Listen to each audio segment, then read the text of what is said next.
नमस्कार, स्वागत है आप सबका दिन भर की तमाम बड़ी और अहम खबरों के साथ। मैं हूं कवीन सचान। शुरुआत हेडलाइंस। 3 तलाक, निकाह और हलाला पर सुप्रीम कोर्ट में सुनवाई शुरू। मजहबी मान्यता के मसले पर पहले विचार, बहुविवाह पर नहीं होगा फैसला। श्रीनगर में मुख्यमंत्री और राज्यपाल से मिले केंद्रीय गृह सचिव। तनाव घटाने के उपायों पर चर्चा। पाकिस्तानी फायरिंग में महिला की मौत, भारत का करारा जवाब।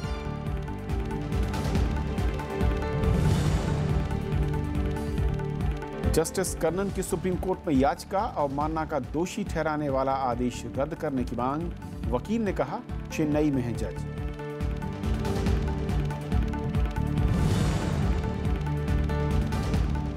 आम आदमी पार्टी का चुनाव आयोग के सामने धरना।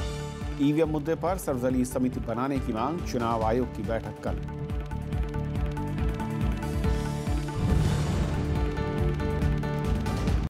सरसों की खेती का रास्ता साफ। नियामक संस्था ने दी मंजूरी। पर्यावरण मंत्रालय को भेजी सिफारिश।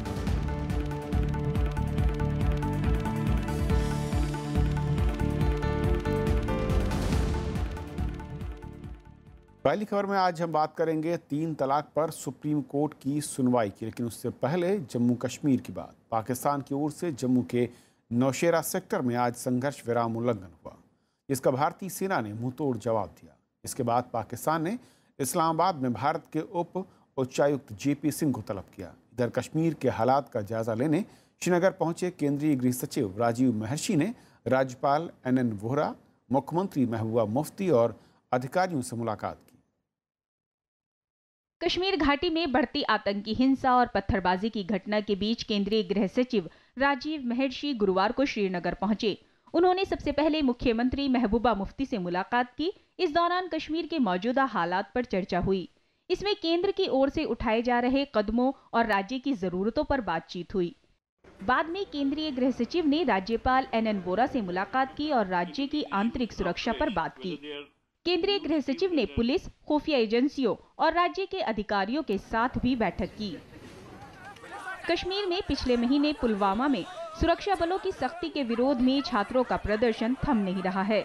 गुरुवार को अनंतनाग और बारामूला जिले में आंदोलन कर रहे छात्रों और सुरक्षा बलों के बीच झड़प हुई। प्रदर्शनकारियों ने सुरक्षा बलों पर पत्थरबाजी की। श्रीनगर लोकसभा चुनाव के दौरान हिंसा के बाद से कश्मीर घाटी में हालात बिगड़ गए। There's a problem for all of us, and I think to solve this, we need the good wishes of all the parties to work towards the political settlement of this problem. इधर पाकिस्तान ने जम्मू के Nowshera sector में एक बार फिर संघर्ष विराम का उल्लंघन किया। देर रात ऑटोमेटिक हथियार से गोलीबारी और मोर्टार दागे गए। फायरिंग की चपेट में आने से एक महिला की मौत हो गई और उसका पति घायल हो गया। हमारी टीम्स गई हुई हैं फील्ड में कि कहां पे कितना नुकसान हुआ। हमने एहतियात के तौर पे जितने भी बॉर्डर के साथ लगे गांव हैं, वहां पे जितने भी स्कूल्स हैं उनको हमने बंद किया है। वहीं सेना की जवाबी कार्रवाई में पाकिस्तान के 2 सैनिकों के घायल होने की खबर है। पाकिस्तान सेना का दावा है कि भारत की ओर से गोलीबारी में एक शख्स की मौत हुई है और 3 घायल हुए हैं। Bureau report, Rajya Sabha TV. EVM मसले पर आम आदमी पार्टी ने अपना विरोध तेज कर दिया है। पार्टी ने आज चुनाव आयोग के सामने प्रदर्शन किया। पार्टी ने सर्वदलीय समिति बनाने की मांग की है, तो वहीं चुनाव आयोग ने पूरे मसले पर कल सर्वदलीय बैठक बुलाई है। वोट चोरी बंद करो, बंद करो, बंद करो, वोट चोरी बंद करो। आम आदमी पार्टी ने गुरुवार को ईवीएम मसले पर चुनाव आयोग के सामने धरना दिया। पार्टी ने चुनावों में वीवीपैट वाली मशीनें उपयोग करने की मांग की। पार्टी ने चुनाव आयोग को ज्ञापन भी सौंपा। हमारे 3 प्रमुख मांगे हैं। पहली मांग ये है कि आज के बाद जो भी चुनाव हो, including Gujarat, to start with Gujarat, every election must be held using the machines of EVM which are equipped with VVPAT. Party विधायक सौरभ भारद्वाज ने ईवीएम की जांच कर ये बताने का दावा भी किया कि किस व्यक्ति ने किस पार्टी को वोट दिया है। उन्होंने इस मसले पर सर्वदलीय समिति बनाने की मांग की। इलेक्शन कमीशन की देखरेख के अंदर आप एक कमेटी बना दीजिए। उस कमेटी के अंदर आप सभी पॉलिटिकल पार्टीज के एक-एक रिप्रेजेंटेटिव को डाल दीजिए। उसके अंदर इलेक्शन कमीशन के भी रिप्रेजेंटेटिव्स को डाल दीजिए। हमारी टेक्निकल टीम की, हमारे टेक्निकल एक्सपर्ट्स की एक टीम उस कमेटी को ये दिखा देगी, ये साबित कर देगी कि कैसे पिछले चुनाव के अंदर ईवीएम के अंदर धांधली हुई। चुनाव आयोग ने ईवीएम से जुड़े संदेह को खत्म करने के लिए शुक्रवार को सर्वदलीय बैठक बुलाई है। इसमें राजनीतिक दल अपने तकनीकी विशेषज्ञों को भी ला सकते हैं। अनु दीवान, राज्यसभा टीवी। प्रधानमंत्री नरेंद्र मोदी 2 दिन की श्रीलंका यात्रा पर आज कोलंबो पहुंचे। हवाई अड्डे पर श्रीलंका के प्रधानमंत्री रानिल विक्रमसिंघे ने उनका स्वागत किया। प्रधानमंत्री ने कोलंबो में गंगार माया मंदिर का दौरा किया। उन्होंने अपनी यात्रा को दोनों देशों के बीच मजबूत रिश्ते का प्रतीक बताया है। 2 साल में प्रधानमंत्री का श्रीलंका का ये दूसरा दौरा है। उन्होंने कहा कि इससे दोनों देशों के बीच द्विपक्षीय संबंधों को मजबूती मिलेगी। प्रधानमंत्री 12 मई को कोलंबो में अंतर्राष्ट्रीय वेसाक दिवस समारोह में हिस्सा लेंगे और बौद्ध धर्म गुरुओं, बुद्धिजीवियों और धर्मशास्त्रियों से बातचीत करेंगे। कार्यक्रम में श्रीलंका के राष्ट्रपति मैत्रीपाला सिरिसेना और प्रधानमंत्री भी मौजूद थे। प्रधानमंत्री नरेंद्र मोदी श्रीलंका में रह रहे तमिल समुदाय से भी बातचीत करेंगे। और बात 3 तलाक के मसले की।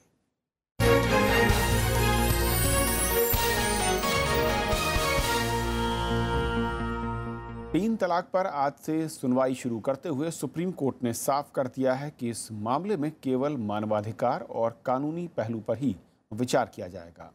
बहुविवाह पर सुनवाई नहीं होगी। मामले में अमिकस क्यूरी सलमान खुर्शीद ने कोर्ट में कहा कि ट्रिपल तलाक कोई मुद्दा ही नहीं है, क्योंकि पति और पत्नी के बीच बिना सुलह की कोशिशों के तलाक को पूरा ही नहीं माना जाएगा। सुप्रीम कोर्ट में 3 तलाक के मुद्दे पर गुरुवार से बहस शुरू हो गई है। कोर्ट ने साफ किया है कि पहले ये तय किया जाएगा कि ये मामला मौलिक अधिकार का है या धर्म का। सुप्रीम कोर्ट ने कहा है कि अगर 3 तलाक धर्म का मामला हुआ तो इसमें दखल नहीं देगी। वहीं सरकार पहले ही साफ कर चुकी है कि 3 तलाक का मामला महिला के न्याय, सम्मान और समानता का है। 3 तलाक की हर पीड़ित महिला के साथ मजबूती से खड़ी है। 3 तलाक का विषय न धर्म का है, न पूजा पद्धति का है, न किसी समुदाय का है। 3 तलाक का विषय है नारी न्याय, नारी गरिमा, नारी समानता। इस मामले पर सुनवाई लगातार 10 दिन तक चलेगी। सुनवाई में पहले 3 दिन चुनौती देने वालों को मौका मिलेगा, फिर 3 दिन डिफेंस वालों को मिलेंगे। सुप्रीम कोर्ट उन देशों के कानून को भी देखेगा जहां 3 तलाक को रोका गया है। उनको आर्टिकल 14, 15, 21 पर टेस्ट नहीं किया जा सकता है। तो अगर ये व्यू लेते हैं तो उसके बाद जाहिर है उनको फिर टेस्ट ट्रिपल तलाक भी पार्ट ऑफ पर्सनल लॉ है, तो उसको आर्टिकल 14 पर टेस्ट करने का क्या सवाल पैदा होता है। तो हमें तो पूरी उम्मीद है कि सुप्रीम कोर्ट अपने पुराने व्यू को उसी पर कायम रहेगा। मुस्लिम महिलाओं की ओर से दायर याचिका में मुस्लिम समुदाय में जारी 3 तलाक प्रथा को चुनौती देते हुए उसे असंवैधानिक बताया गया है। हमारी डिमांड बस यही है कि कोडिफिकेशन हो जाना चाहिए, और जो ये मौलवी मौलाना अपनी राजनीति कर रहे हैं, अपने दारुल कज़ा चला रहे हैं और अपने फैमिली लॉज जो हैं वो जबरदस्ती इन्होंने लोगों पर थोप रखे हैं। ये कोर्ट में जाने से लोगों को रोकते हैं और नेशन की मेन स्ट्रीम में लोगों को आने से रोकते हैं, तो वो सब चीजों का एंड हो जाना चाहिए। कोर्ट ने पिछली सुनवाई में जोर देते हुए कहा था कि ये मामला बहुत गंभीर है और इसे टाला नहीं जा सकता। कोर्ट ने पहले ही साफ कर दिया था कि इस सुनवाई में यूनिफॉर्म सिविल कोड पर कोई चर्चा नहीं की जाएगी। Bureau report, Rajya Sabha TV. तो 3 तलाक के मसले पर 10 दिन तक संविधान पीठ सुनवाई करेगी और आज पहला दिन था जहां पर आज जो अपीलकर्ता थे उन्होंने अपनी दलील रखी। इन दलीलों को 3 दिन तक सुना जाएगा। उसके बाद उस पर जो दूसरा पक्ष है वो अपनी दलीलें पेश करेगा और फिर ज़िरा शुरू होगी। और जो आज बातें हुई हैं उसमें क्या कुछ अहम था और किस तरीके से शुरुआत हुई है, ये बहुत ही अहम हो जाता है, क्योंकि संविधान पीठ ने साफ कहा है कि सबसे पहले वो ये तय करेगी कि क्या ट्रिपल तलाक की परंपरा इस्लाम धर्म का मूल तत्व है और साथ ही साथ क्या ये सांस्कारिक मसला है और मौलिक अधिकारों के तौर पर इसे लागू किया जा सकता है। इस पर और बातचीत करने के लिए हमारे साथ स्टूडियो में खास मेहमान द ट्रिब्यून के लीगल एडिटर सत्यप्रकाश हैं। स्वागत है आपका। आज पहला दिन और सबकी नज़रें थी, आप लोग भी आज लगातार उस पर वहाँ पर रहे। आज जो शुरुआत हुई है, मोटे तौर पर क्या बड़ी बातें निकल कर आई हैं जो कि अपीलकर्ता थे उनकी ओर से? देखिए, अपीलकर्ता की तरफ से कई पिटिशंस हैं। 3 वकीलों ने आज आर्गूमेंट्स किए। उसमें इंदिरा जयसिंह जी थी जो बेबाक कलेक्टिव की तरफ से थी, एक भारतीय मुस्लिम महिला आंदोलन की तरफ से उनके पति आनंद ग्रोवर साहब थे सीनियर एडवोकेट, और एक अमित चड्ढा साहब थे सीनियर एडवोकेट, वो एक तीसरे सायरा बानो करके एक पिटिशनर है उनकी तरफ से थे। तीनों ने अलग अलग तरह से आर्गूमेंट्स किए। अमित चड्ढा साहब का 2 फोल्ड आर्गूमेंट था। फर्स्ट कि आप ये देखिए कि इस्लाम में ट्रिपल तलाक को मान्यता है या नहीं, अगर नहीं है तो अगर नहीं है तो वैसे ही गलत हुआ। दूसरा ये कि आप इसके आगे ये देखिए कि ट्रिपल तलाक जो संविधान की धारा 14 है जिसमें समानता का अधिकार है, धारा 15 है जिसमें कि राइट टू नॉन डिस्क्रिमिनेशन कहते हैं उसका अधिकार है, और धारा 21 जिसके तहत मुस्लिम महिलाएं ये कह रही हैं कि हमें गरिमामय जीवन जीने का अधिकार है, उसका हक, इनका वायलेशन हो रहा है कि नहीं ट्रिपल तलाक से, ये देखना है। जो भारतीय मुस्लिम महिला आंदोलन की तरफ से जो आनंद ग्रोवर साहब अपीयर हो, उनका कहना था कि कोर्ट को मिनिमलिस्ट अप्रोच अपनाना चाहिए कि आप कम से कम हस्तक्षेप कीजिए इसमें, और सिर्फ ये देखिए कि अगर इस्लाम में ट्रिपल तलाक की इजाज़त नहीं है तो आप उसको वैसे ही हमें जो रिलीफ चाहिए वो दे दीजिए, कहिए कि ये गलत है, और उसके बाद आप संविधान के तहत जो इसकी पड़ताल हो सकती है कि ये सही है गलत है, जिसको अंग्रेजी में कहते हैं कि you test these provisions of Muslim personal law on the touchstone of fundamental rights. आप ये देखिए फंडामेंटल राइट्स के हिसाब से ये सही है गलत। तो उन्होंने कहा कि इसकी ज़रूरत ही नहीं होगी अगर आप इसी पे डिसाइड कर दीजिए कि ये इस्लामिक लॉ में इसका परमिशन है कि नहीं। लेकिन जो सबसे जो अहम आर्गूमेंट्स मेरी समझ में वो इंदिरा जयसिंह की तरफ से था, और उन्होंने कहा कि देखिए ये बात बिल्कुल ही गलत है, ट्रिपल तलाक जो इंस्टेंट देते हैं, एक ही सिटिंग में 3 बार कह दिया वो हो, या अलग 3 महीने में 3 बार कह के जिसमें कंसिलिएशन की कोशिश की जाती है, आर्बिट्रेशन की कोशिश की जाती है, ये हर फॉर्म में गलत है। उनका आर्गूमेंट प्योरली कॉन्स्टिट्यूशनल था। उनका कहना है कि हिंदुस्तान में जो कॉन्स्टिट्यूशन है वो सबको समानता का अधिकार देता है, मुस्लिम महिलाएं हैं या मुस्लिम पुरुष हैं बराबर हैं। जो ट्रिपल तलाक का इशू है, उनका कहना है कि मुस्लिम मेन को जो राइट मिला हुआ है वो extra constitutional extra judicial right है। उनका कहना है कि उनको अदालत जाने की ज़रूरत नहीं है। और ट्रिपल तलाक गलत क्यों है, उन्होंने कहा कि देखिए एक तो मुस्लिम कोई भी आदमी है उसको अगर तलाक लेना है उसको ये नहीं बताना है कि क्यों तलाक, रीज़न क्या है। वो तलाक जब एक बार वो ट्रिपल एक सेटिंग में 3 दे या कुछ दिन 3 महीने में 3 दे, वो फाइनल हो जाता है। तीसरा उन्होंने कहा कि it amounts to civil death for a Muslim woman, for all practical purposes she is gone. उसके लिए इसके जो कॉन्सिक्वेंसेस हैं, सिविल कॉन्सिक्वेंस हैं, जो बहुत ही हार्श हैं और इसलिए गलत है। और डिस्क्रिमिनेटरी क्यों है, उसमें उन्होंने कहा कि देखिए मुस्लिम आदमी को तो वो जब चाहे ट्रिपल तलाक दे दे, लेकिन एक मुस्लिम औरत को कोर्ट का चक्कर लगाना पड़ता है, तो ये क्यों होना चाहिए और ये गलत है। और लेकिन एक चीज़ और सर कि जिस तरीके से जो सलमान खुर्शीद साहब जिनको नियुक्त किया गया है, उनका जो एक बयान या उन्होंने जो आज कोर्ट में कहा कि ट्रिपल तलाक कोई मुद्दा नहीं क्योंकि पति और पत्नी के बीच सुलह की कोशिश के बाद तलाक को पूरा। देखिए सलमान साहब का आई एम सॉरी टू से his arguments were quite regressive, और सलमान साहब अकेले नहीं हैं, ऐसे कई कुछ तो लॉ प्रोफेसर्स हैं और कुछ एक आध तो लॉ यूनिवर्सिटी के वाइस चांसलर हैं जो अजीब तरह के आर्गूमेंट्स देते हैं। ये आर्गूमेंट्स कॉन्स्टिट्यूशनल नहीं हैं। आप कॉन्स्टिट्यूशन बेंच के सामने आर्गू कर रहे हैं। जो इशू है, मुस्लिम महिलाएं जो वहाँ गई हैं वो ये कह के नहीं गई हैं कि कुरान ने हमें क्या अधिकार दिए हैं, वो उनको सेकेंडरी आर्गूमेंट है, एक्सेप्ट 1 और 2 पिटिशनर्स जो जिनका आर्गूमेंट अभी भी कुरान के इसमें है, बाकी सारे लोग कॉन्स्टिट्यूशन पे आर्गूमेंट कर रहे हैं। कॉन्स्टिट्यूशन बेंच बैठा है, वो ये देख रहा है कि संविधान की जो धाराएं हैं उसके उल्लंघन तो नहीं है, उल्लंघन तो नहीं हो रहा है। लेकिन आज की जो सबसे अहम बात हुई है उसमें 2 आर्गूमेंट्स हैं और दोनों पे कोर्ट की तरफ से जो बातें हुई हैं वो ज़्यादा अहम है। कोर्ट ने पूछा है सेंट्रल गवर्नमेंट को और जितने पिटिशनर्स हैं उनको कि आप ये बताइए कि मान लीजिए कि हमने ट्रिपल तलाक को ख़त्म कर दिया, उसके बाद क्या होगा। उसके बाद कोई मुस्लिम आदमी को अगर डिवोर्स चाहिए तो कहाँ जाएगा? चूंकि अभी तक की जो व्यवस्था है उसमें उसको अदालत नहीं जाना है, और जो उसके अपने हाथ में जो अधिकार है वो हमने ख़त्म कर दिया। वो अभी तो ये है कि जब भी चाहे ट्रिपल तलाक दे दे, वो ख़त्म हो जाएगा। तो फिर वो कहाँ जाएगा? अगर उसको डिवोर्स चाहिए तो उसके लिए वो कौन सा फोरम होगा? Because there is no judicial forum to go to. तो ये जो सवाल है, कोर्ट ने इसको एक स्टेप आगे ले गया है, कोर्ट इसको एक स्टेप आगे ले गया है। तो अभी मंडे को सेंट्रल गवर्नमेंट उनको बताएगी, कल बाकी पिटिशनर्स बताएंगे कि अगर ट्रिपल तलाक को ख़त्म कर दिया जाता है तो आगे क्या होगा, मुस्लिम आदमी व्यवस्था क्या होगी, क्या हो सकती है। इसमें एक सुझाव इंदिरा जयसिंह की तरफ से आया और जस्टिस कुरियन जोसेफ ने भी इसकी एक तरह से कहें कि सहमति जताई। वो ये कि एक व्यवस्था ये हो सकती है कि एक डिसोल्यूशन ऑफ मैरिज एक्ट 1939 है, मुस्लिम वुमेन के लिए स्पेसिफिक है।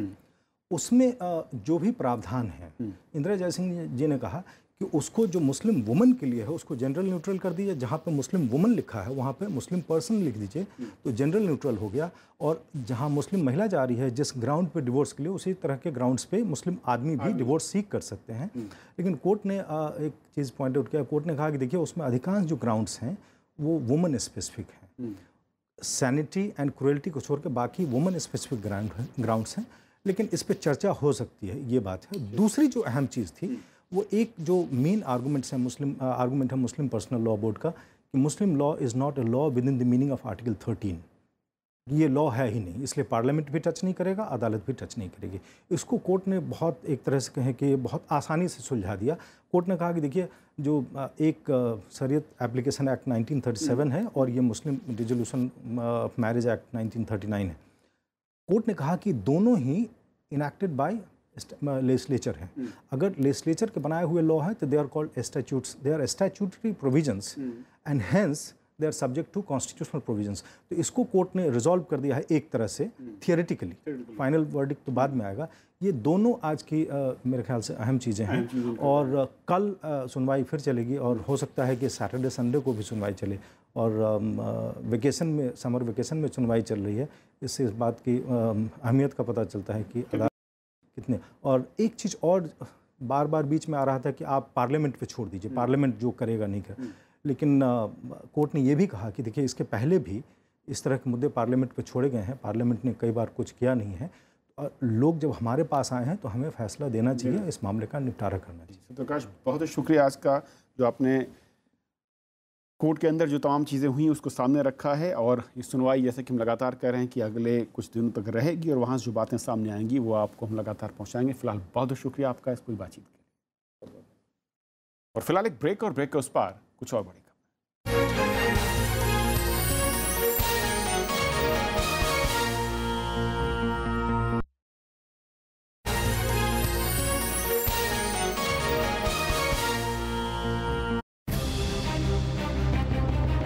क्यों भागे जस्टिस करना? क्या है पूरा विवाद और क्या है निदान? देखिए देश देशांतर रात 8:30 बजे।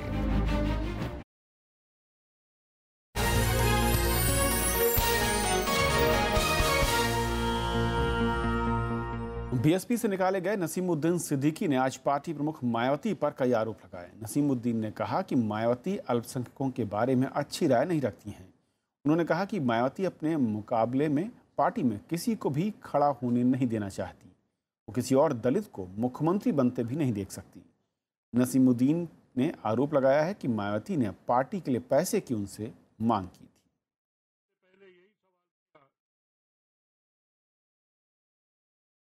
आपने जो कहा मैंने जी बहन जी के अलावा कुछ कहा ही नहीं। बताइए, बोले 50 करोड़ रुपए की पार्टी को जरूरत है। मैंने कहा बहन जी मैं कहां से लाऊं, मेरे पास तो नहीं है। बोले अपनी प्रॉपर्टी बेच दो। और वहीं बीएसपी अध्यक्ष मायावती ने नसीमुद्दीन सिद्दीकी के आरोपों का जवाब दिया है। उन्होंने कहा कि वो लोगों से उगाही और ब्लैकमेलिंग कर रहे थे और लोगों ने उनकी पार्टी विरोधी गतिविधियों की उनसे शिकायत की और इसके बाद ही उन पर कार्रवाई की गई। उन्होंने ये बताया कि बहन जी नसीमुद्दीन सिद्दीकी जिसको आपने इधर पश्चिमी में लगाया है, ये बहुत बड़ा ब्लैकमेलर है। ये बहुत बड़ा टेपिंग ब्लैकमेलर है और उसकी आड़ में ये धंधा करता है। ये पैसा कमाता बहुत बड़ा ब्लैकमेलर है। दिल्ली के पूर्व मंत्री कपिल मिश्रा ने आज 400 करोड़ रुपए के टैंकर घोटाले में बयान दर्ज कराया। मिश्रा दोपहर 12 बजे भ्रष्टाचार निरोधक ब्यूरो के कार्यालय पहुंचे और करीब 1.5 घंटे तक वहां रहे। उन्होंने आरोप लगाया कि मुख्यमंत्री अरविंद केजरीवाल ने जांच को प्रभावित करने की कोशिश की। ये मामला शीला दीक्षित सरकार के वक्त का है। मिश्रा ने कहा कि उनकी पूरी जानकारी भ्रष्टाचार निरोधक ब्यूरो को उन्होंने दी है। मिश्रा फिलहाल अनशन पर हैं और वो अरविंद केजरीवाल और आम आदमी पार्टी के दूसरे नेताओं के विदेश दौरों की जानकारी को सार्वजनिक करने की मांग कर रहे हैं। जीएम सरसों की खेती की सिफारिश की गई है। जेनेटिक इंजीनियरिंग से जुड़ी समिति ने इसे मंजूरी दे दी है। पीटीआई के मुताबिक समिति ने अपनी सिफारिश पर्यावरण मंत्रालय को भेजी है। समिति ने सुरक्षा से जुड़े पहलू पर उप समिति की रिपोर्ट देखने के बाद ये फैसला किया। अब पर्यावरण मंत्रालय को इस पर आखिरी फैसला लेना है। हालांकि समिति ने खेती के लिए कई तरह की शर्तें भी रखी हैं। इस मसले पर पर्यावरण मंत्रालय को 700 से ज़्यादा सुझाव मिले थे। हालांकि पर्यावरण कार्यकर्ताओं का एक धड़ा जीएम सरसों की खेती का विरोध कर रहा है।